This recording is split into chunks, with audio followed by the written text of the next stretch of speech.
SABC, together with the Department of Justice and Constitutional Development, bring you the final verdict. In the pursuit of justice, we are all equal before the law. These are some of the stories that have led to the final verdict.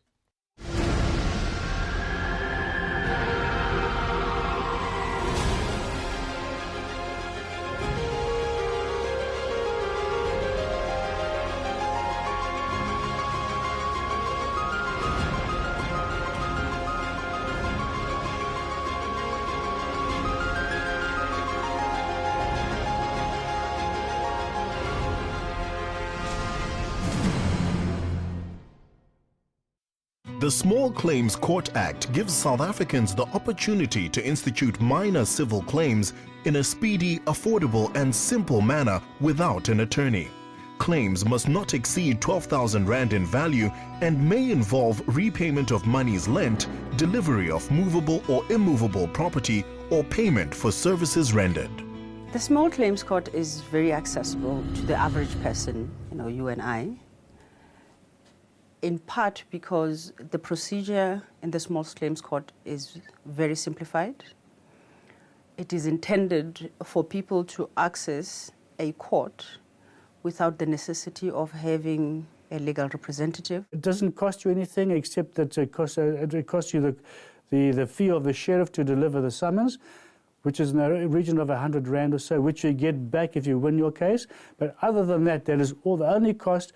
You don't have to pay massive legal fees and things like it. So people do get access to the courts.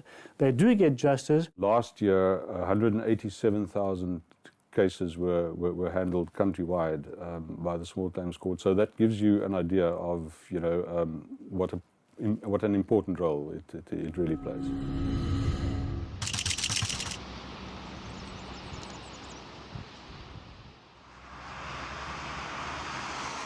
Well, where the hell are they? We've been down just about every street in Llandudno. Besides, it's already cramped. Another 4 will make it impossible, and we're already late for lunch, so... Okay, fine.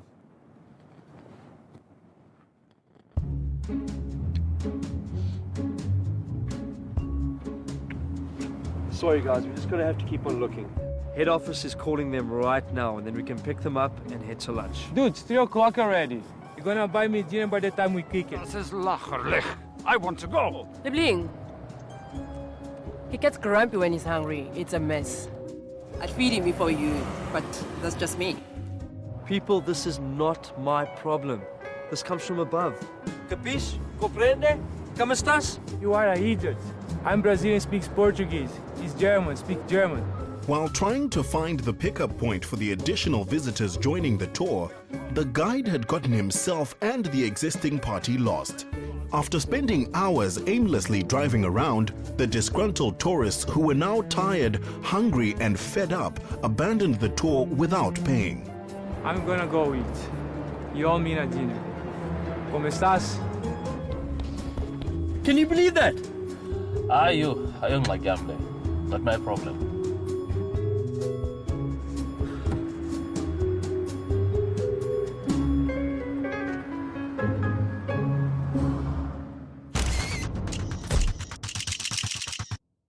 Rainbow Tours refused to pay the freelance tour guide Richard for his day's work. So Richard took them to the Small Claims Court. Can you believe those greedy buggers refusing to pay me for the work I did? I hope they go bankrupt. Just sign in here, please, sir. You are booked in on Monday, the 14th of June. If you have any witnesses to support your claim, I would advise her to bring them along. Sure. Let me just fly those Japanese tourists back here to give a statement. I would also advise you against hostility in court. Commissioners in general do not appreciate unnecessary drama. Right. Is there anything else I need to know? Bring any physical evidence that you might have, proof of payment, or in your case, bring something to prove industry rates.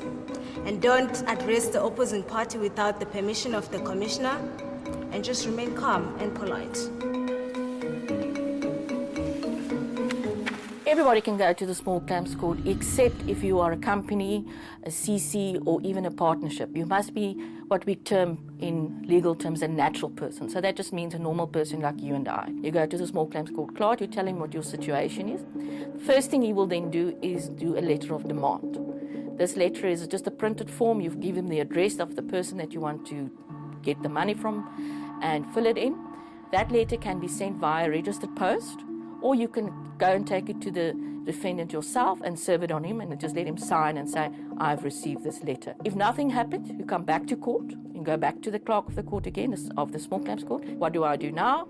Is you do a summons. Summons then gets served on the defendant, and in the summons there will be a date upon which the parties have to appear in court, and it's really as simple as that. On the date they come to the court and they tell their different stories, and the commissioner must decide. If the defendant doesn't appear, I, as a commissioner, see it nearly as contempt of court. It's quite detrimental to your case if you don't pitch. The way the system should work is the commissioner gets his files about a week before he's due to sit in court. He goes through all of them, does any research that he needs to do. By the time he goes to court, he knows exactly what every case is about, and he then allows each party to address him and tell him what it's all about. And because he's already done his research on the questions of law, he's able to give his decision right there and then. That's how it should happen. Well, the trial shouldn't be longer really than half an hour to an hour at the most, because if it takes longer than that, it's too complicated for the small claims court. And the purpose of the small claims court is specifically to have simple matters. The minute it starts getting complicated, it doesn't belong in the small claims court.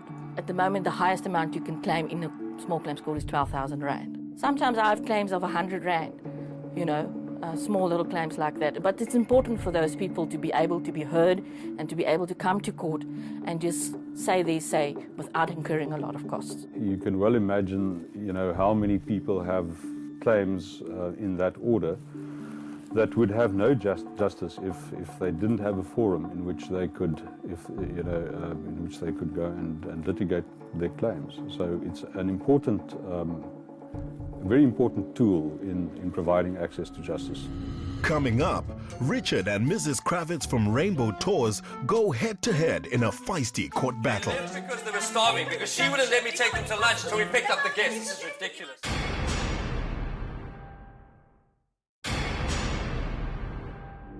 The Small Claims Court Act encourages people to access justice without the fees which notoriously come with legal representation.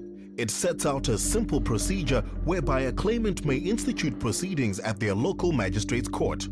At the court, the necessary forms are provided and the clerk will provide assistance if needed. Parties are allowed to lead their own evidence and bring witnesses to support their version of events. You can't sue somebody for specific things. You can unfortunately only sue for money. That's the only power we have. So I can't order somebody to give somebody else, say, a goat or a chair. I can only say the value of that chair is so much and I can give you the money. That's all I can do. The large majority of the cases that I've dealt with are rental disputes where people are claiming their deposits back, or there's a dispute as to who should have paid the electricity. Cases where people loan each other money and they don't repay. So those really are sort of your stock kind of cases, but then every now and then, more interesting kinds of cases appear. I've had a witch doctor being brought before court because they paid him to resurrect the brother, and then the brother wasn't resurrected, so they were quite upset, so they wanted their money back. On the 6th of March, after Rainbow Tours still refused to pay Richard, the parties appeared in the Cape Town Small Claims Court. Advocate Malloy presided over the case. The presiding officers of the Small Claims Court are called commissioners. They are practicing attorneys and advocates who volunteer their time to hear cases brought before the Small Claims Court. I've read the file, Mr. Simpson. Firstly, I want to ask whether there was an agreement regarding your remuneration for that day. No, Commissioner, we did not agree on a tariff. But I have charged Spectrum Tours for what was the going rate during the World Cup. It looks like you have a response, Mrs. Kravitz. Commissioner, the going rate is 500 Rand a day, 400 Rand for half a day. I only contacted Mr. Simpson because the tour guides we usually use weren't available. You owe me 2,000 Rand and you know it. Mr. Simpson, may you please refrain from speaking out of turn. Were these tour guides unavailable due to the high demand during the World Cup? That's correct, yes. What are you saying? Because I wasn't busy, you don't think I know what I'm doing? I've spoken to you already, Mr. Simpson. Please wait your turn. in other courts where there are legal representatives address the court, and they do so in a language that legal representatives and the court understand and which they use frequently in courts. Now, in small claims courts, people speak to the judge as they normally talk. When the judge speaks back to them, he adopts the same manner of speaking. In South Africa, we have a system, the court system is acquisitorial. And that's just a big word to say that you are adversaries. So the two parties don't really tell each other what they're going to say. You only find out in court what you're going to say. And the magistrate or the judge is impartial. Before the time, he knows nothing about the case. So once he steps into the court, he hears the first time. Small claims court is what we call inquisitorial. That means we sit and the magistrate or the commissioner is the person that says, okay, tell me what is the story, and we are the ones that ask the questions. The procedure is relatively informal, again, depending on the style of a specific commissioner, but there is an opportunity to, before you start actually hearing the evidence, to have an informal discussion with the parties while they're in court, and to find out exactly what what the case is. The judge must understand exactly what the issues are. The judge must understand exactly what the evidence is there to support whatever claim is being made or whatever claim is being refuted. So if he leaves it to the litigants who do not know about how to properly present evidence, chances are that the facts might be compromised or the necessary evidence might not be placed before the court to support the claim or to refute the claim. Now, in the absence of an express agreement, the court will have to determine what would be the reasonable rate for the day. And by your own admission, Mrs. Krivitz, there was a much higher demand during the time. So I would presume this would mean you'd have to pay a premium rate for any available tour guide. South African law recognizes contracts that are both written and oral. Based on experience and knowledge, it is always preferable to have a written contract.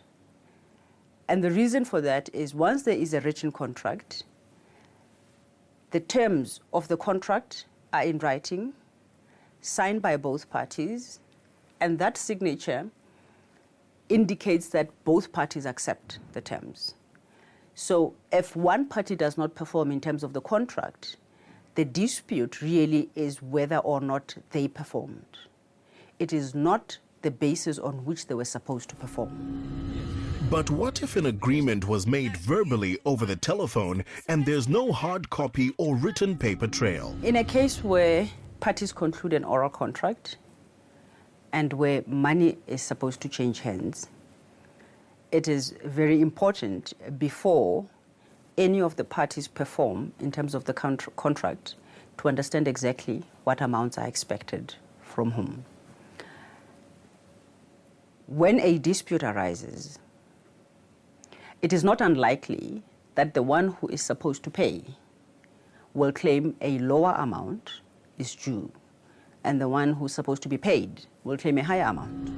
Coming up, the case starts to get personal. He doesn't deserve to get paid. He's completely incompetent.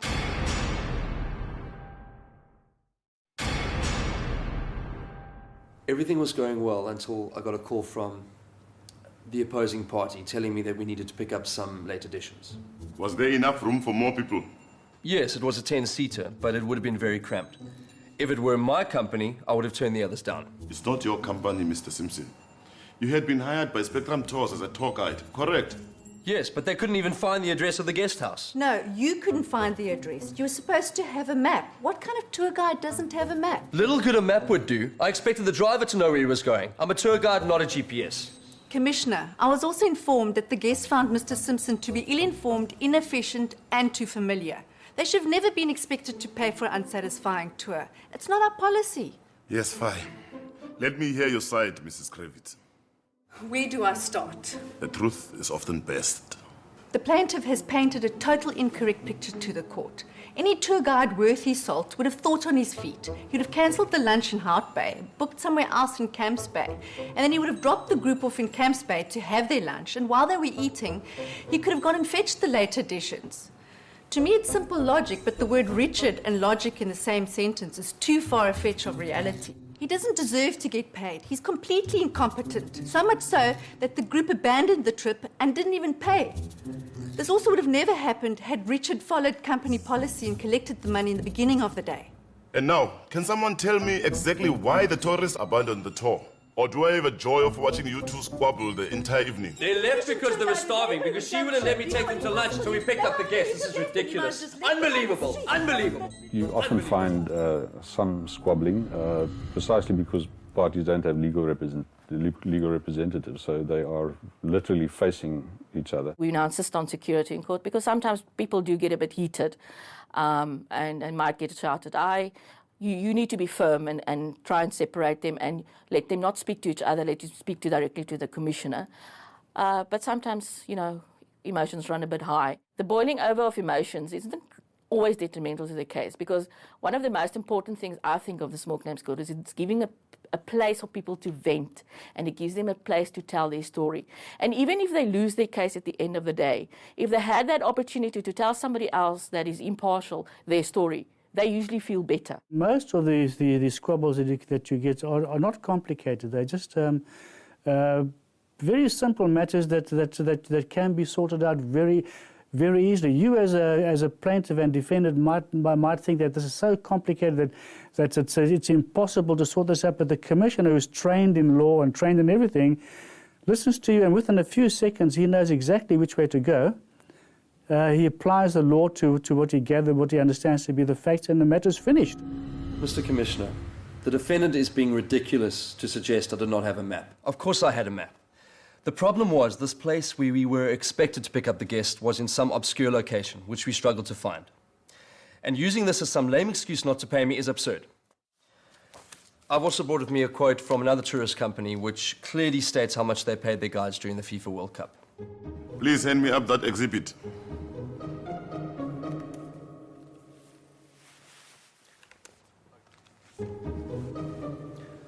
Oh, you didn't bring any evidence? How's that for logic? Okay. I think I've seen enough. Your Honor, Mr. Commissioner, I brought my flatmate with me as a witness who can clearly testify that by the time I got home, it was well after 4 in the afternoon. That won't be necessary, Mr. Simpson. I am ready to give my ruling. Firstly, the small claims court applies the rules of evidence as applied in all other courts. The distinguishing feature is how they are applied. Because the litigants are not represented, the rules are applied in a fairly informal manner. That does not mean that where you don't have evidence in the small claims court, the court will accept your claim. You still require evidence. What changes are the requirements of how that evidence is presented. But if you are able to present your evidence persuasively to the judge will accept the evidence. The best advice I can give to people with evidence is bring all your documentation and bring all your witnesses. It's very frustrating. That's the most frustrating thing when I sit in the small claims court and people just pitch up and sit there and say, he owes me money. There's not a lot I can do to assist you because the other one just says, I don't owe money. So who must I believe? So I need a little bit more. I need any documentation that you have. I need any witnesses that you have. I know sometimes that's not possible, but bring as best as you can. It's a question of really just thinking logically what kind of evidence you would require, especially documentary evidence. For example, if it's a contractual dispute, you must have the contract there. When it comes to a motor vehicle accident, bring quotations of what the damages would be, etc. So, and on key issues, you should bring witnesses. It would obviously be preferable to have some of the tourists sitting here with us, telling their side of the story. But that is impossible. Unfortunately, without this testimony, it's very difficult for me to lean in either direction, so I'm going to try to find some sort of balance. I am ruling that the plaintiff is entitled to payment for half a day's work, because by all accounts, half of a tour went relatively well. As to the numbers, Mrs. Kravitz, I find it rather irresponsible of you to have someone working for your company with no contracts and no understanding of their remuneration. However, despite this, I am also ruling that Spectrum Tours pay Mr. Simpson an amount which is halfway between what Mr. Simpson says is fair and that which Mrs. Kravitz recommended. Mrs. Kravitz, the court orders you to pay Mr. Simpson 1,000 rands. Court adjourned. In the case that you featured, the results of the ruling was in effect a sort of a halfway kind of ruling. That was a result of the Commissioner assessing, well, firstly deciding on what the terms of the agreement were and what each party's obligations were in terms of the agreement. The Commissioner's verdict is the final say. You cannot take it unless, of course, you want to go on to take it on review, and that means going to lawyers, paying astronomical amounts of money for the lawyers to represent you in the High Court over a squabble involving perhaps 3,000 rand. Hardly worth it. It is a question ultimately of deciding who's telling the truth when there's a factual dispute, and the standard of proof is the same as in all civil cases, which is on a balance of probability. So although it's very seldom possible for a commissioner to know definitely who's telling the truth or who's not, the commissioner has to use his or her experience and judgment in deciding which version is the most probable. I believe that the small claims court do open up access to justice to the people. There's no denying that legal costs are very expensive, and coming to court for small amounts is really, not worth it cost-wise. And so if this opportunity is given to people to come to court to see how justice works, I think it's an excellent idea, and I find it works, and people are happy, and that's the most important thing. The small claims courts provide a speedy and inexpensive forum for resolving minor disputes. Court proceedings are informal and lawyers are not allowed to participate. A plaintiff can sue a defendant for monies owed, but the amount of the claim must be under 12,000 rand. The only cost involved in bringing an action in the small claims court is the cost of issuing a summons. The proceedings are held in the magistrate courts that usually sit after 4 p.m. To institute a claim, visit the magistrate's court closest to the location where the dispute or claim arose. Speak to the clerk of the small claims court who will assist you to start the proceedings. The small claims court provides an opportunity for ordinary people to access justice in an informal, cost-effective and user-friendly manner.